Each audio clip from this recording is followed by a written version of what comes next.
नमस्कार, मैं हूं पूजा पराशर और आप देख रहे हैं जीएनटी स्पेशल में हमारा खास शो महाकुंभ का महापर्व। प्रयागराज में महाकुंभ का आज 25वां दिन है। देश दुनिया से करोड़ों लोग महाकुंभ पहुंच रहे हैं। संगम में डुबकी लगाने के लिए आम दिनों में भी खास उत्साह देखने को मिल रहा है और अब तक लगभग 40 करोड़ लोग कुंभ स्नान कर चुके हैं। 26 फरवरी तक चलने वाले महाकुंभ में आस्था और उमंग की अलग अलग तस्वीरें आ रही हैं। संगम नगरी जयकारों से गूंज रही है। जीएनटी पर हम आपको घर बैठे महाकुंभ की महायात्रा करवा रहे हैं। आपको बता दें कि कुंभ का हर रंग तो आप देख ही रहे हैं और उसी के साथ महाकुंभ की तस्वीरें अब आपको दिखा देते हैं।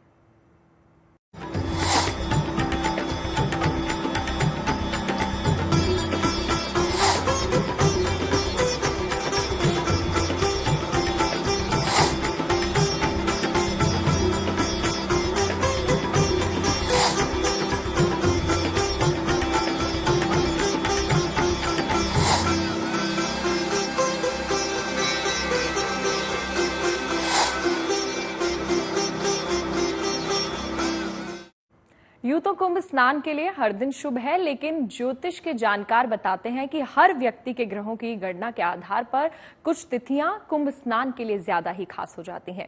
इन तिथियों पर कुंभ स्नान से विशेष फल पाया जा सकता है।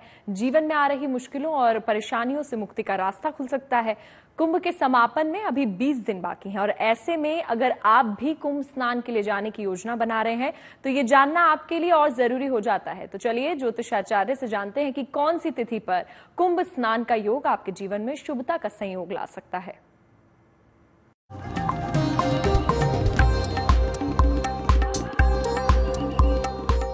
भगवान सूर्य मकर राशि की हो, वृष राशि के बृहस्पति लगने पर जो ये महाकुंभ लगा है, इसमें हर दिन स्नान का महत्व है।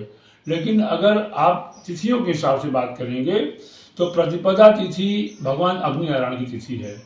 तो जिन व्यक्तियों के जीवन में क्रोध की अधिकता हो, ज्यादा क्रोध करते हो, हर चीजों में उनके चीजें बिगड़ती हो क्रोध के कारण, ऐसे व्यक्ति अगर प्रतिपदा को स्नान करते हैं तो उनको उसका विशेष लाभ होता है। उनके जीवन से क्रोध समाप्त होता है, क्रोध दूर होता है और उनका भोजन पचता है, सुपाच्य होता है। अग्नि नारायण उदर के देवता है।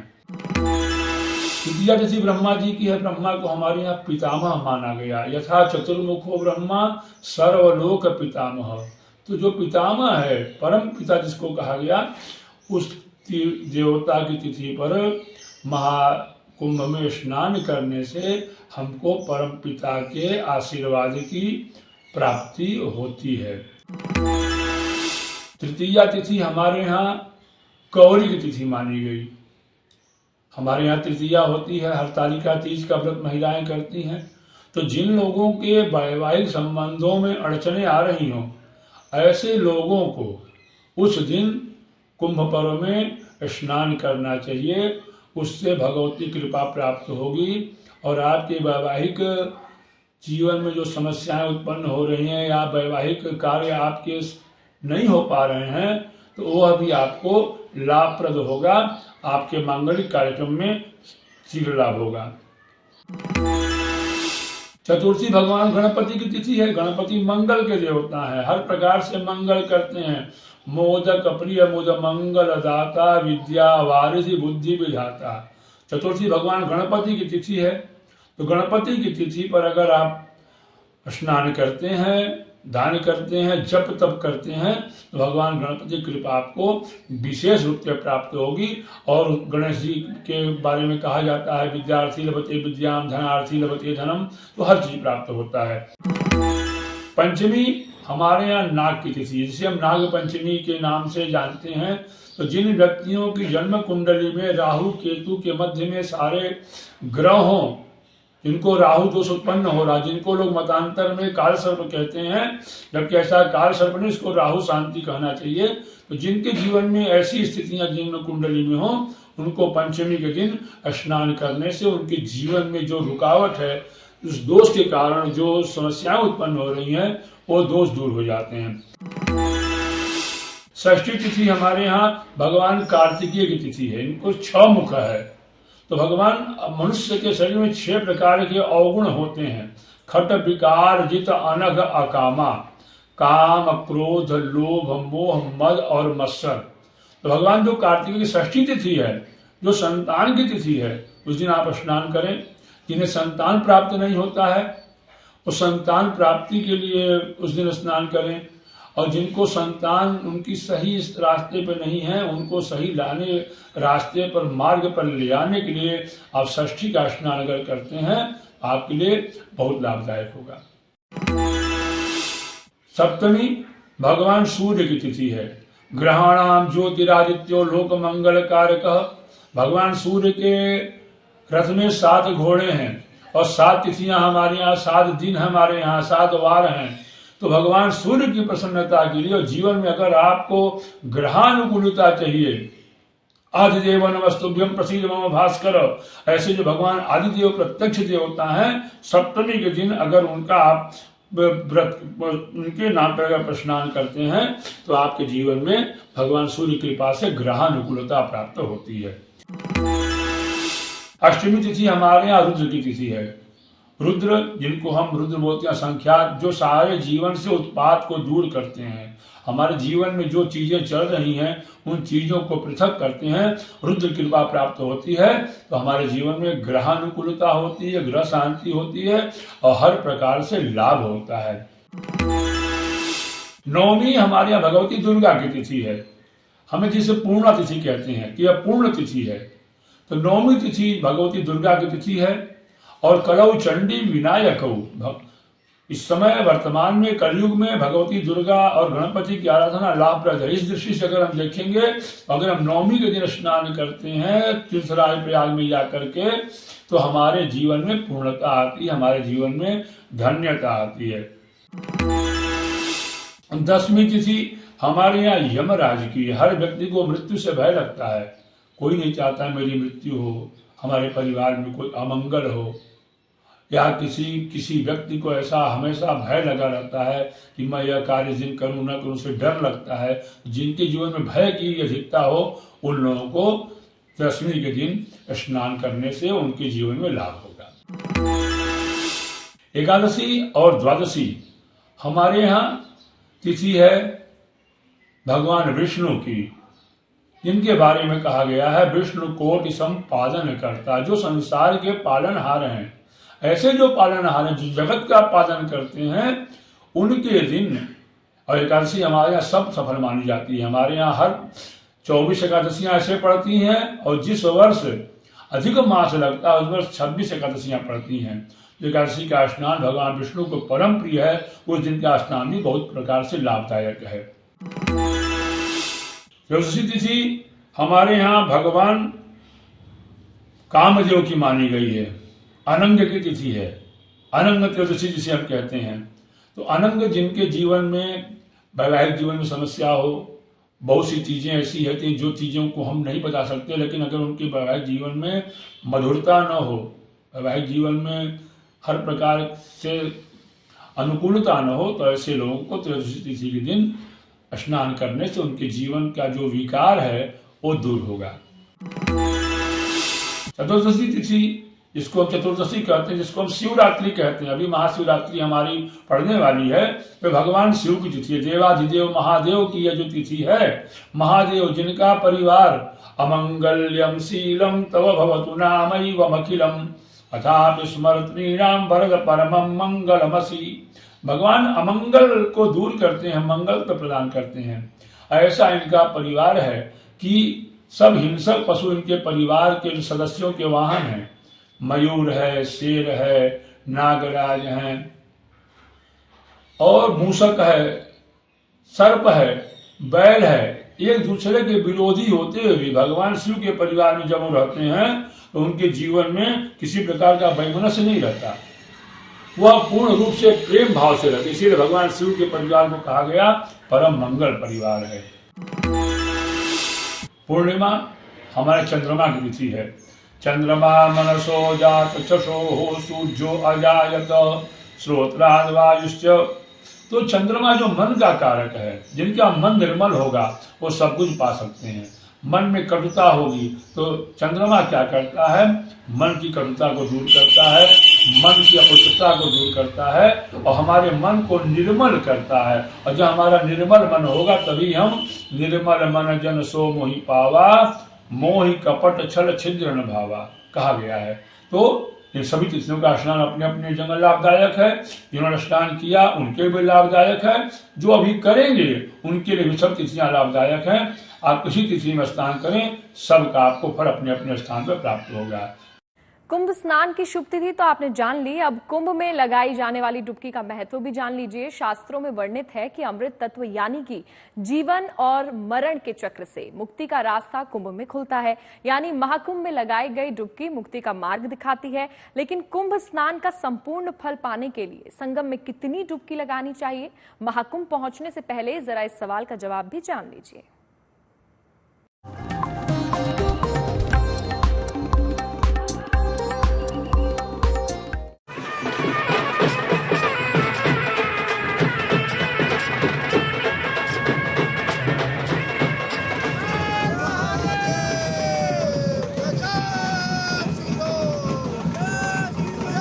महाकुंभ के महापर्व के दौरान त्रिवेणी संगम में डुबकी लगाने की लालसा में दुनिया भर से करोड़ों आस्थावान प्रयागराज पहुंच रहे हैं। माना जाता है कि पवित्र स्नान से जीवन भर के संचित पाप धुल जाते हैं। शास्त्रों में मनुष्य के शरीर को मोक्ष का द्वार कहा गया है। मोक्ष या मुक्ति का मतलब है जन्म मृत्यु के चक्र से मुक्ति पाना।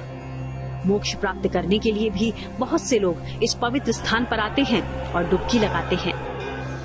आध्यात्मिक मुक्ति की लालसा में भक्त कुंभ मेले के दौरान त्रिवेणी संगम में डुबकी लगाते हैं। लेकिन कुंभ में डुबकी लगाने वाले भक्तों के मन में अक्सर ये प्रश्न होता है कि संपूर्ण फल पाने के लिए संगम में कितनी डुबकी लगानी चाहिए। धर्म के जानकार इसकी शास्त्र वर्णित व्याख्या बताते हैं। गंगा त्रिपथगामिनी है और तिराचम्य सुचिर्भूतवा, 3 आचमन कितने प्रमाण आपको चाहिए? सर्वोत्तम है आप 3 बार स्नान करें, 3 बार आचमन करें, 3 बार स्नान करें, आपको पूर्ण फल प्राप्त होगा। 5, 7, 9, 11 तो मन का भ्रम है। 3 बार का स्नान, 3 बार का आचमन, 3 डुबकियां लगाना, ये गंगा जी के बारे में कहा कि विमुच्यते सर्व पापेभ्यो, हमारे सारे पाप मुक्त हो जाते हैं हम। और पापों की गठरी को धोने के लिए महाकुंभ लगाया। तो आप आवे, 3 डुबकी लगावें, त्रिदेव का ध्यान करें, 3 देवियों का ध्यान करें, आपके जीवन में सब सारे अमंगल दूर होंगे, मंगल आएगा और हर प्रकार से आपको लाभ और कल्याण होगा। यानी पवित्र संगम में 3 डुबकी लगाकर कुंभ स्नान का संपूर्ण फल प्राप्त किया जा सकता है। हालांकि कई विद्वान 5 और 7 डुबकी लगाने की बात भी करते हैं, लेकिन त्रिदेव, त्रिशक्ति और त्रिपथ गामिनी गंगा का संदर्भ देते हुए बताया जाता है कि 3 बार आचमन और कुंभ स्नान के दौरान 3 बार डुबकी लगाने से शुचिता और पुण्य प्राप्त हो जाता है। हमारे यहाँ कहा गया है तिराचम्य सुचिर भूतवा धनुराधाय वीर्यवान। 3 बार आचमन का हमारे यहाँ महत्व है। ऐसे हम किसी यज्ञ पूजा में बैठते हैं तो हम 3 बार आचमन करते हैं। ओम केशवाय नमः, ओम नारायणाय नमः, ओम माधवाय नमः। ये सबकी अलग अलग मान्यता है कि हम 5 डुबकी लगावें, 7 डुबकी लगावें, 9 लगावें, 11 लगावें, क्यों 101 लगावें। लेकिन हमारे शास्त्र में एक इस मंत्र कहा गया है तिराचम्य सुचिर भूतवा। जब अगर 3 बार आचमन अगर हम कर लेते हैं तो हमारे अंदर शुचिता आ जाती है।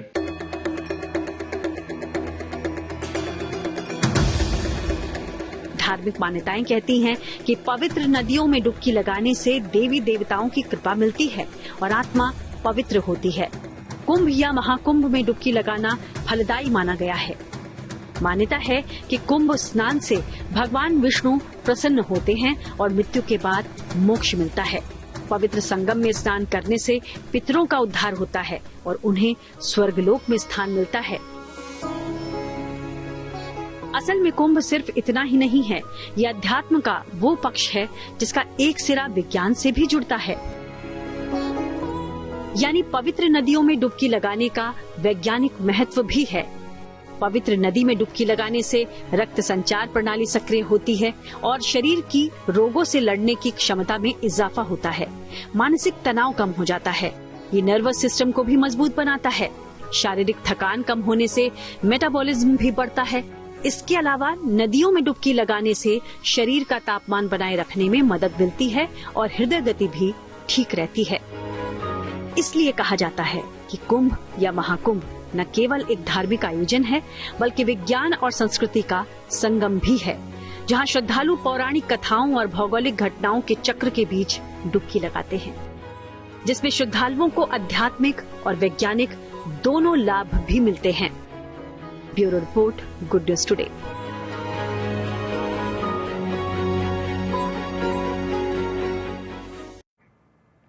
महाकुंभ मेला 2025 के दौरान कई चेहरों की खूब चर्चा हो रही है और इसी में से एक नाम इन दिनों खासतौर से चर्चा में आ गया है। वो है सोशल मीडिया पर एक और वायरल सनातनी गर्ल इशिका तनेजा का नाम।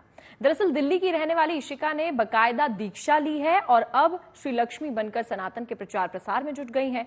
इशिका से गुड न्यूज टुडे की खास बातचीत हुई है। हमने जाना कि आखिर संन्यास लेने के पीछे उनका क्या मकसद है, आप भी देखिए।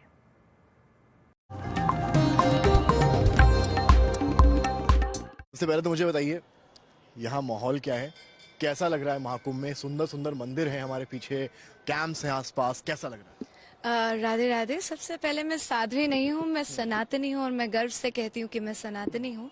देखिए, जब हम किसी को साध्वी कहते हैं तो उसके पीछे एक संकल्प है, उसके पीछे तपस्या है, उसके पीछे साधना है, उसके पीछे पिंडदान है, सर मंडवाना पड़ता है आपको भस्म लेप कराना पड़ता है आपको। तो ये बहुत ही लंबी और सुंदर जर्नी है। मैं सिर्फ सनातन के, जैसे हम बोलते हैं धर्मो रक्षति रक्षताः, तो हम धर्म की रक्षा तो नहीं कर सकते हैं, पर हम धर्म की सेवा कर सकते हैं। तो उसी सेवा भाव से मैं यहाँ पे जुड़ी हुई हूँ। परिवर्तन कैसे आया? एकदम से आपने कहा विक्रम भट्ट साहब की मूवी, फिल्म, वेब सीरीज और OTT बॉलीवुड से सीधे एकदम यहाँ पर। देखिए, मैंने आपको जैसे पहले भी कहा कि इट इज़ इम्पोर्टेंट कि हम सही तरीके से, जब आप गोल्स अचीव करते हैं तो आपको लगता है कि मैं ये गोल अचीव कर लूँ ना तो मैं खुश हो जाऊंगी। फिर आपको लगता है नहीं मैं ये वाला गोल अचीव करूँ, तो फिर आपको रियलाइज हो जाता है कि आप एक्चुअली में इटर्नल हैं और आप उस बिल्कुल वो फ्रीडम महसूस करना चाहते हैं। क्या माना जाए कि आप जिस वेशभूषा में हैं, महाकुंभ जब अंत होगा इस महाकुंभ का, महाशिवरात्रि के साथ, उसके बाद भी जब कोई आपके इंस्टाग्राम प्रोफाइल में जाएगा 6 महीने बाद भी, तो यही आपका रूप और यही सारे आपके बयान देखने को मिलेंगे, या फिर कोई वेब सीरीज आप कर लेंगे? नहीं, मुझे नहीं लगता कि मैं उस साइड पे कभी लाइफ में जाने वाली हूँ। डेफिनेटली अगर प्रोड्यूस करने की बात हुई तो मैं चाहूँगी कि हम बहुत सारी ऐसी फिल्में प्रोड्यूस करें जिसके अंदर सनातन का प्रचार हो। लेकिन मेरी ये जर्नी फिक्स हो चुकी है और मुझे ये लगता है कि भगवा जो मैंने जो ये स्टिच्ड भगवा, हाँ, नॉट साध्वी वाला भगवा, वो करा है। मुझे लगता है कि आप जब तक उसको एक फैशनेबल तरीके से आप उसका प्रचार नहीं करेंगे, आप उसको धारण नहीं करेंगे, तब तक जितने भी यूथ है उनको लगेगा वो उससे ना दूर भाग। सनातन में फैशन की क्या आवश्यकता है? ये भी तो संत महंत कह रहे हैं। बहुत बहुत सुंदर बात है ये। देखिए, फैशन वैसे वाला फैशन नहीं है, पर एक मुझे लगता है एक प्राइड के साथ। आप देखते हैं साउथ में लोग लुंगी धोती पहन के जाते हैं, रोज तिलक लगाते हैं। अगर यूथ के पास अगर एक सुंदर तरीके से आप साड़ियाँ पहने, अगर सुंदर तरीके से आप उस रंग को इनकलकेट करें अपने लाइफस्टाइल के अंदर, तो मुझे लगता है कि they should actually wear it with pride and responsibility. I would always say कि हमारी सारी देवी शक्तियों को, जैसे मैंने बोला, सनातन की सत्ता, सनातन की सेवा और सनातन का समर्पण और सनातन की मांग, इस सब रखनी चाहिए। शुक्रिया समय देने के लिए। तो आपने सुना, ये इशिका हैं, वर्ल्ड आप सनातनी शिष्या कहना शायद सही होगा इनको, साध्वी इन्होंने खुद कहने को मना किया है। सुना आपने किस तरीके से उन्होंने कहा कि सनातन में तमाम चीजें हैं और ये उसी सनातन का प्रचार इस प्रयागराज, इस महाकुंभ में करती नजर आ रही हैं। कैमरामैन रोहित के साथ समर्थ श्रीवास्तव, प्रयागराज। महाकुंभ की इस खास पेशकश में फिलहाल के लिए इतना ही। आप और खबरों के लिए देखते रहिए गुड न्यूज टुडे।